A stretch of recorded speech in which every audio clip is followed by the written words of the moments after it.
Hello, today we're going to see a demonstration of Infinite I rehosting. Infinite I rehosting is available for multiple platforms, that is Windows, different flavors of Unix like AIX from IBM, HPUX from Hewlett-Packard, Solaris from Oracle, and also Linux. In today's demo, the system will be demonstrated in Linux. In this case, I have two different Linux machines. The one that we're seeing here is where Infinite I is installed. We can see the installation directory here. And I have a second Linux machine with Oracle Database Server version 11G, which we will be utilizing later during the demo. So we're going to connect now using a 5250 client or 5250 telnet client. This is the sign-on screen, and we are connecting to Infinite I rehosting. So I'm providing credentials, and we land on the main menu. For the demonstration, I'd like to start showing the migration of a sample application coming from an AS400. So for this, we're going to go into menu option 60, and then option 10, restore application. And in this command, we're going to provide the parameters to restore a save file of a library that was previously saved on the AS400. The library resides on the Linux box in the directory savfs, and the save file is called thasasf.savf.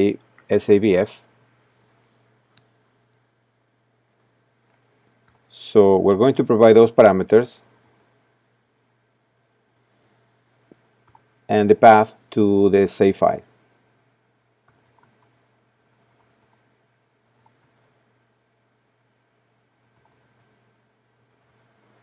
When I process enter, the restore application command is going to start processing the content of the save file, and is going to create the target library based on the name of the actual library saved within the save file. And then it's going to start restoring the different type of objects. All those objects that are created in the AS400 without writing source code, like data areas, data queues, output queues, job descriptions, etc., are restored immediately. There is no source code that has to be compiled, so the objects are immediately created in the target library. Also, Infinite will be restoring the content of the source physical files, all the source members for QDDS source, RPG source, command source, etc. And also the data files will be restored, and they will be temporarily placed in this interim library. The interim library is a helper library that is used during the migration to store information about the application that is being migrated, as well as the data for the physical files. So when I press enter here, the restore application command is going to be processing the save file and restoring its contents. That runs pretty fast because this is just a demo library with small content. In this case here, we have the opportunity to specify the name of another save file if we were migrating more than one save file. Typically that's the case in a real life application. And in this case, since it's just a demo, we are just restoring only one save file, so we don't have any more files to restore. We indicate that with start n, and we process enter. So as we can see here at the bottom of the screen, there is a message indicating that the library thasa.prod.m has been created. At this moment, we can go with a work object or work with libraries using PDM and look at the content of the library. So this library now resides in Infinite I running on Linux. We can see the name of the library and the different type of objects that have already been created, like for example menu files or menu objects, the different type of source physical files for CL, DDS, RPG, etc. A job description, a message file, data area, data queue, etc. We can look at a particular source physical file, for example QCL source, and we can look at the content of a particular CL program. As you can see, we do not alter, we do not change the content of the source code coming from the S400. We just restore it into the new environment, and then at a second step, at a later time, we will be compiling this. We can look at, for example, a physical file. That's a typical DDS for a physical file, or an RPG program.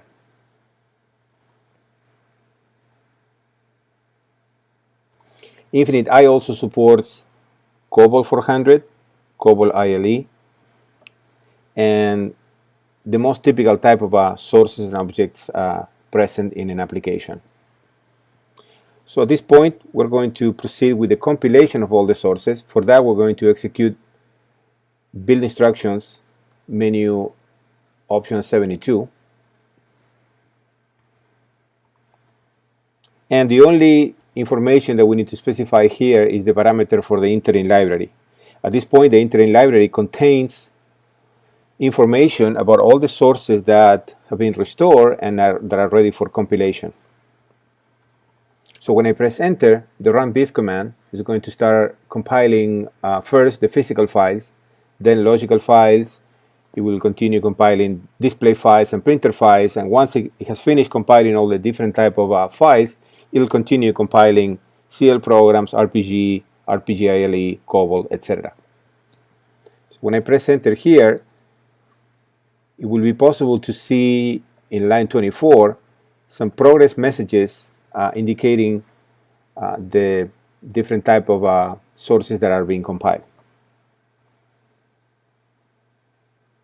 It's compiling RPG now.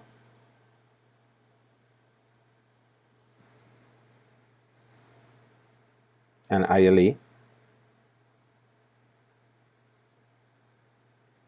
And it's done.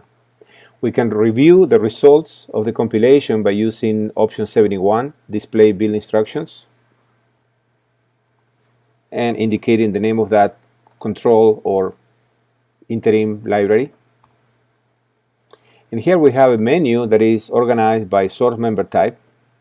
We can see that we had 7 sources ready for compilation and 7 compiled successfully or completed successfully. We also have the status column here indicating that result.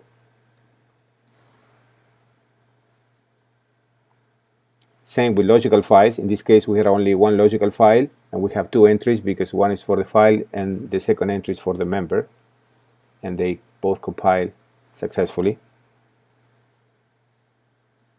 Display files, and so on. So this is a control panel, or a part of the migration tool. It's a menu option that will allow you to control the different results of the migration process. At this point, the application is ready to be executed, but first we're going to review the content of the library one more time, and we can see that we have more objects, more different type of objects. For example, we have objects with type *PGM that we didn't have before, and this is the result of compiling CL programs and RPG programs in this case. We also have a file, or several files, but in this case a physical file with data, and we can look at the content. We can actually press F10 and F11 and look at the content in hex mode, and we can see that the data is maintained in FCDIC. Infinite migrates the data from the S400 into the alternate environment, in this case Linux, and it preserves the encoding. In this case is FCDIC.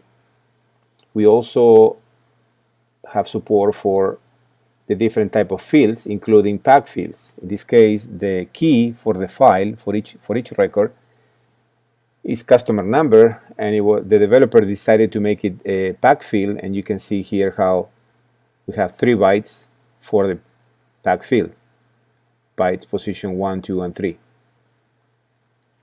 Infinite I comes with a built-in database out of the box that it has compatibility or support for all the DB2-400 functions. It is not the DB2-400 database, it's our own implementation, and it supports or offers support for physical and logical files, join files, multi-member, multi-formats. It supports journaling and commitment control, triggers, etc. So all those different elements that are very typical of a DB2-400 database are present in our own implementation, and it provides support for the different type of files. So at this point, we can add the library to the library list with the typical add library list entry command. We can review the library list, and we can see that the library was added there. Optionally, we could have executed the edt libl command, and we could have manipulated the library list in a more interactive way using this command. And now we can call the menu driver for this application. In this case is INV PGMR. And here we have the RPG application migrated from an AS400 into Infinite, running in the new environment. The behavior is identical, it's the same exact behavior in which the application will present text-based screens with all the support for different type of input and output fields and 50-50 attributes, including function keys, etc. We can execute menu option 2, customer list, and now we have a subfile. We can page up and down. We can choose a particular entry, and now we are in customer maintenance display. We're editing this particular customer, and we can make a change. For example, I'm going to change the customer name, and when I press enter, we don't see that entry ALE at the top of the list anymore, because this list is sorted alphabetically, so we can page down and we will find it at the end of the list, just as a proof that the file has been updated and the content of the subfile has been refreshed. Infinite supports an entire runtime environment that provides support for AS400 applications. That environment includes a job description and a job environment, like the one that we are looking at here with the display job environment. So we can look at attributes like the job status attributes, the time and date when the job was entered in the system, when the job was started. That could be useful if the job was scheduled to start at another time. The type of job, we have support for interactive and batch jobs. The job definition attributes with elements like a job description, job queue, output queue, job date, date format, etc. We also provide support for a job log, and the messages in the job log are sensitive to the F1 key, so you can press, you can position the cursor in a particular message and press F1, and it will bring a particular additional message information for that message. The call stack is supported. That will allow you to see the list of nested programs being executed. Display logs to look at all the different objects that are being used by a particular job. Display open files, another very important command to look at all the different data or display or printer files used by a particular job. Other commands include work with active job, We can see here that we have different subsystems: QBatch, QControl, QSpool. We have support for printers and printer writers. Work with user jobs. Work with submitted jobs.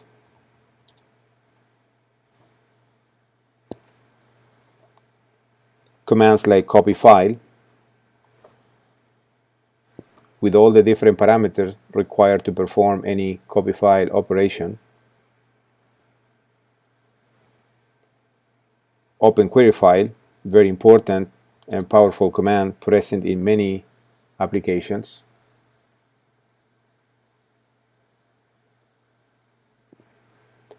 Overwrite database file, and overwrite printer file is also present, as we can see here. In summary, all the different commands that are required to execute a typical AS400 application written in RPG, RPG ILE, COBOL, or also the variants of RPG with embedded SQL, RPG ILE with embedded SQL, and COBOL with embedded SQL, are all of those different variations are supported in Infinite I. Well, I would like to conclude the presentation for today. Thank you for watching.